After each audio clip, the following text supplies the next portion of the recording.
தமிழ்நாட்டில் பாரதிய ஜனதா கட்சி அமைத்த ஒரு கூட்டணி என்பது கடந்த தேர்தலில் ஒரு மிக முக்கியமான விஷயமாக பேசப்பட்டது. இப்போ அந்த அணி இருக்கிறதா? தேசிய ஜனநாயக கூட்டணி தமிழ்நாட்டில் இப்போ உயிரோடு இருக்கிறதா? இல்லை என்று எப்படி சொல்கிறீர்கள்? இருக்கிறதான்னு நான் கேட்கல, இருக்கிறதான்னு பாமக நிறுவனர் டாக்டர் ராமதாஸ் அவர்கள்ட்ட கேட்டப்ப இருக்கிறதான்னு பிஜேபியில போய் கேளுங்கன்னு சொல்றாரு. அதாவது அதற்கு எங்களது அகில பாரத செயலாளர் முரளிதரராவ் பதில் சொல்லி இருக்கிறார். தேர்தல் சமயத்தில் கூட்டணி கட்சிகளின் வேலை இருக்கலாம். அப்படி பார்த்தா கூட்டணி அமைத்து போட்ட மற்ற கட்சிகள் எல்லாம் அங்க கூட்டணி இப்ப இருக்கோம்டா சொல்லி கொண்டு இருக்கு. அப்படி இல்லை. தேர்தல் காலங்களில் கூட்டணி அமைத்து போட்டி போடுகிறோம். கூட்டணி முடிந்த பின்பு தேர்தலின் இடைப்பட்ட காலத்தில் அவர்களுக்கு ஏற்றாற்போல் கொள்கையோடு அவர்கள் பணியாற்றி கொண்டிருக்கிறார்கள். பின்பு தேர்தல் வரும்பொழுது எப்படி நாம் செயலாற்ற போகிறோம் என்று சொல்கிறோம்.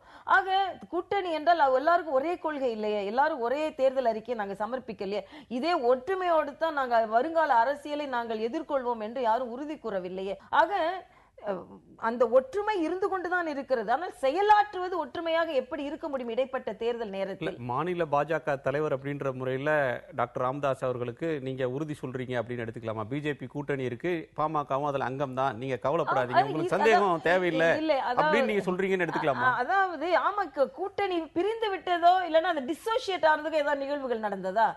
நிகழ்வுகள் நடக்காத போது, ஒரு டிசோசியேட் ஆயிட்டோன்ற இல்லாத போது, அப்படிப்பட்ட ஒரு நிகழ்வுகள் எதுவுமே நடக்காத போது அமைந்த கூட்டணியாகத்தானே இருந்து கொண்டிருக்கிறது என்பதை யதார்த்தமாகத்தானே எடுத்துக்கொள்ள வேண்டும். இப்ப நாங்க வெளியில இருந்து நாங்க கேட்கிறது நீங்க பிரிந்து இருக்கிற மாதிரி தெரிகிறதே அப்படின்னு நாங்க கேட்டா எப்படி நீங்க கேட்கலாம்? உங்க கூட்டணியில இருக்கிற ஒரு தலைவர் கேட்கிறார், அந்த கூட்டணி இருக்கான்னு பிஜேபியில போய் கேளுங்கன்றோம்.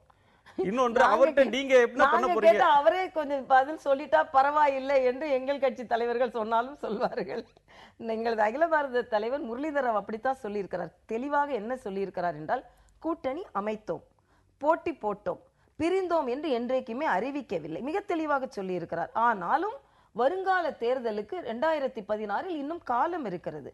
பின்பு தேர்தலை எப்படி சந்திப்போம் என்ற நிலைப்பாட்டை கட்சியின் உயர்மட்ட குழு எடுக்கும். அதனால் இப்போதைக்கு அதை பற்றி பேசுவதற்கு என்ன பெரிய அவசியம் இருக்கிறது என்று கேட்டிருக்கிறார்.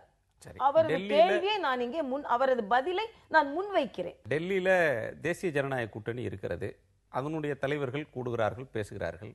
ஆனா மாநிலத்தில் தேசிய ஜனநாயக கூட்டணி 7 கட்சிகளை வச்சு தொடங்குனீங்க.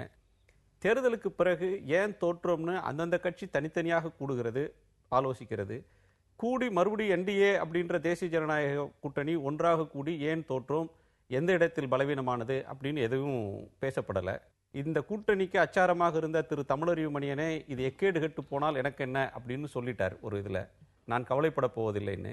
அதனால இந்த கூட்டணி இருக்குன்னு நாங்கள் எடுத்துக்கிறதா இல்லைன்னு எடுத்துக்கிறதா? நீங்கள் தேர்தல் சமயமாக இருந்தால் நீங்கள் அதை பற்றி கவலைப்படலாம். அந்தந்த கட்சிக்கென்று தனித்தனி கொள்கை, அந்தந்த கட்சிக்கென்று தனித்தனி செயல்பாடு, அந்தந்த கட்சி தனித்தனியாக செயல்பட்டு கொண்டிருக்கிறோம். ஆக தேர்தல் இல்லாத சமயத்தில் மற்ற என்னமோ எதிர்கட்சி கூட்டணி எல்லாம் கூட்டாக சேர்ந்தே அவங்க வேலை செய்வது போலவும், தேசிய ஜனநாயக கூட்டணி தான் பிரிந்திருப்பதை போலவும் ஏன் ஒரு மாயத் தோற்றம்? அதனால் அவர்கள் பணியை ஆற்றிக் கொண்டிருக்கிறோம். தேர்தல் வரட்டும், எப்படி இணைந்து பணியாற்றும் என்பதை மக்கள் பார்க்க போகிறார்கள். தேர்தல் நேரத்தில் குஜராத்தின் மோடியா தமிழ்நாட்டு லேடியா அப்படின்ற வாதங்கள் முன்வைக்கப்பட்டன. பாரதிய ஜனதா கட்சிக்கும் அதிமுகவுக்கும் சொற்போர் நிகழ்ந்தது. தேர்தல் முடிந்த பிறகு தம்பிதுரை பாரதிய ஜனதா கட்சியின் ஆதரவோடு மக்களவை துணைத் தலைவராக இருக்கிறார். காங்கிரஸுக்கு அடுத்த இடத்தில் இருக்கிற ஒரு கட்சிக்கு அந்த பதவி போகிறது. முதலமைச்சர் ஜெயலலிதாவும் நரேந்திர மோடி வந்தால் வரவேற்கிறார். மன்மோகன் சிங்குக்கு தராத ஒரு மரியாதை தமிழக அரசின் சார்பில், முதலமைச்சர் சார்பில் தரப்படுகிறது. உங்கள் தலைமை பதவிக்கும் வாழ்த்து உடனடியாக வருகிறது. பிஜேபிக்கு அதிமுக இப்போ எதிர்கட்சியா, கூட்டணி கட்சியா, தோழமை கட்சியா, ஃப்ரெண்ட்லி பார்ட்டியா? மத்திய மாநில உறவுகள் சிறப்பாக இருக்கும் என்று எங்களது மோடி அவர்கள் சொன்னார்கள். ஆக மத்திய மாநில அரசுகளின் உறவுகள் சிறப்பாக இருக்கிறது என்பதை இது காண்பிக்கிறது. ஏனென்றால் மத்தியில் ஆளும் கட்சி மாநில ஆட்சிகளுக்கு பெடரல் செட்டப் முறைப்படி, ஜனநாயகத்தின் முறைப்படி மரியாதை கொடுக்க வேண்டும் என்று சொல்லி இருக்கிறார். ஆக மத்திய மாநில அரசுகளின் உறவுகள் சுமூகமாக இருக்கிறது. எல்லா மாநில அரசுகளும் தான் என்பதை போல தமிழக மாநில அரசின் உறவு, மத்திய பாஜக அரசின் உறவு. ஏனென்றால் இது ஜனநாயகம். இல்லை, மத்திய ஆட்சி மாநில ஆட்சியின் உறவை நான் கேட்கவில்லை. பாரதிய ஜனதாவுக்கும் அதிமுகவுக்குமான அரசியல் உறவு எப்படி இருக்கிறது? அதாவது இப்பொழுது தேர்தல் காலம் கிடையாது. நீங்கள் நான் ஏற்கனவே சொன்ன பதில் தான். நாங்கள் அவர்கள் கட்சிக்கு பணியாற்றி கொண்டிருக்கிறோம். மரியாதைக்குரிய தம்பிதுரை அவர்கள் சட்டப்படி அதிக இடங்களை பெற்ற இந்த கட்சி என்ற முறையில் அவருக்கு அந்த இடம் ஒதுக்கப்பட்டிருக்கிறது. அது காங்கிரசுக்கு தானே தந்திருக்கணும் சட்டப்படி என்றால். அதாவது காங்கிரஸ் என்று நீங்கள் பார்க்கும் பொழுது அவர்கள் எதிர்க்கட்சி தலைமை பதவியும் சரி, மக்களின் முழுமையான செல்வாக்கை இழந்துவிட்ட நிலையில் எதிர்க்கட்சியில் இருக்கும் மிகப்பெரிய கட்சியான அதிமுகவிற்கு அது கொடுக்கப்பட்டிருக்கிறது. ஆக நாடாளுமன்றத்தின் எண்ணிக்கையில் காங்கிரசின் எண்ணிக்கை 44, அதிமுகவின் எண்ணிக்கை 37. எதிர்க்கட்சி வரிசையில் ஒருவருக்கு தருவது என்றால் காங்கிரசுக்கு தான் முதலிடம் தந்திருக்க வேண்டும். காங்கிரசுக்கு தராமல் நீங்கள் தருவது என்பது பிஜேபி அதிமுகவை தன்னுடைய நேச சக்தி அப்படின்னு பார்க்கிறதோட வெளிப்பாடுன்னு எடுத்துக்கலாமா? அதாவது நான் அதைத்தான் சொன்னேன். அதாவது நேச சக்தியாக 2 மத்திய மாநில அரசுகள் உறவு சுமூகமாக இருக்க வேண்டும் என்ற நேச சக்தியை தான் முதல் 10 கட்டளைகளிலேயே எங்களது பாரத பிரதமர் அவர்கள் வலியுறுத்தினார்கள். காங்கிரஸை பொறுத்த மட்டில் எல்லோரோட ஆதரவோடு தான் மரியாதைக்குரிய தம்பிதுரை அவர்கள் தேர்ந்தெடுக்கப்பட்டிருக்கிறார்கள். ஆக பாராளுமன்ற சட்டதிட்டங்களுக்கு உட்பட்டு நடந்த ஒன்றை அரசியலாக்குவதும் தவறு என்று நான் நினைக்கிறேன். உங்க கூட்டணிக்கு வெளியில இருக்கிற ஒரு கட்சி திமுக, நீங்க கடுமையாக சாடினீர்கள்.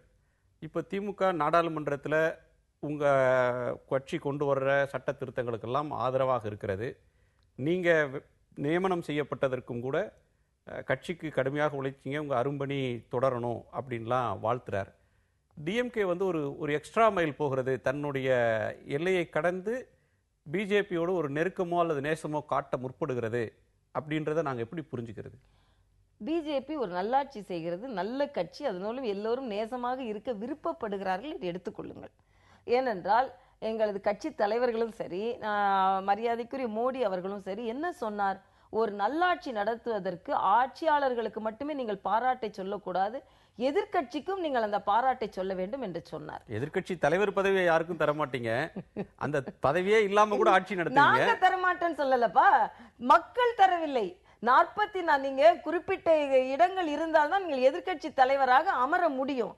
இதுல நாங்க தரலன்னு சொல்றீங்க, மக்கள் அவர்களுக்கு அந்த வாய்ப்பை தரவில்லை. நரேந்திர மோடி பிரதமராகிவிட்டால் இலங்கை வாளை சுருட்டி கொண்டு ஒழுங்காக நடந்து கொள்ளும் தமிழர்களிடத்தில்னு சொன்னாங்க.